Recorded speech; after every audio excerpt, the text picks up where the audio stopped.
The Main News Sagas episode 3 has just came out, and I've watched it. I've had some time to sit there and think about it, like 5 minutes to be honest.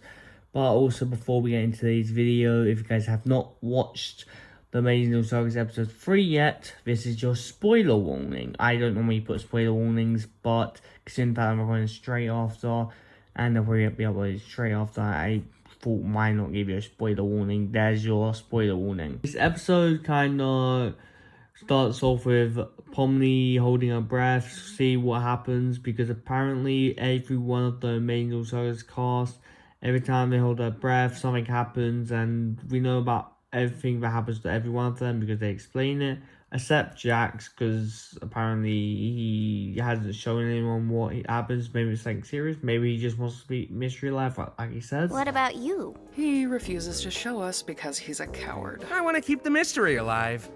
We won't really know until, like, I guess it comes up in some way. It's also worth noting that Jax actually breaks the fourth wall to talk to us, the viewer. So, don't know if that's just him, like, being crazy, insane. It doesn't look like anyone else in the circus knows about the viewer, from what it seems. Okay, I'm going to get the Zubble bit out of it. I'm going to talk about the Zubble therapy bit. It's Zubble / Kane's therapy. Now, Zubble doesn't want to go on these adventures because she's not comfortable with herself. This could also mean the next episode probably going to focus on Zubble mainly. Maybe she actually goes on an adventure. But the reason she doesn't go on an adventure because she doesn't like how she is. She doesn't like herself, which is understandable, I guess. She's basically just a whole pile of parts.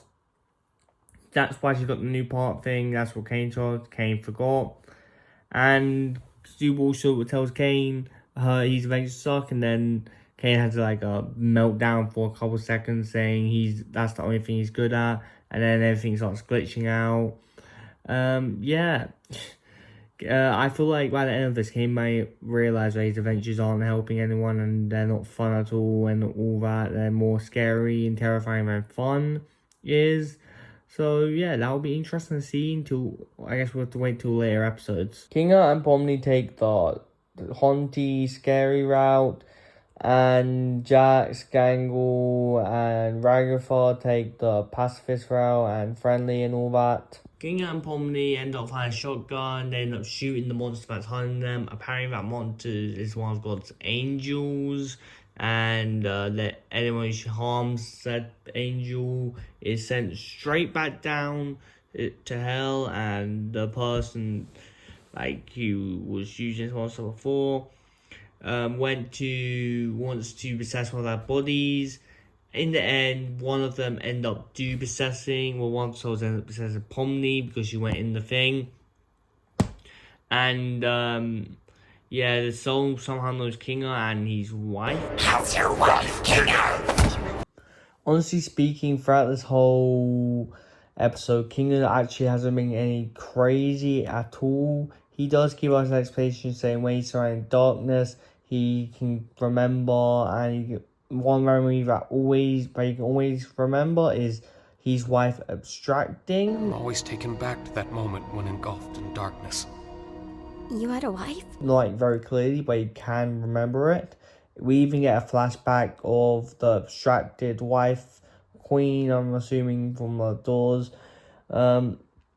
Yeah, we get, I don't know how these guys met. I hope we get a lot more flashback of them, but as of right now, this is our first flashback before Pomni joined the circus and the whole ordeal. That's basically, then they end up escaping because they all hold their breath through the fog, which, because the tape said if you hold there'll be a last breath down there. If you don't breathe while going through it, you can be safe.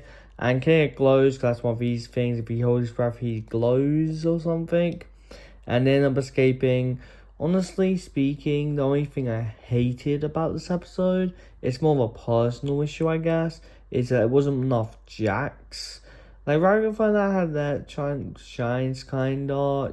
Gang was still in the background, but like Jax was literally tied up.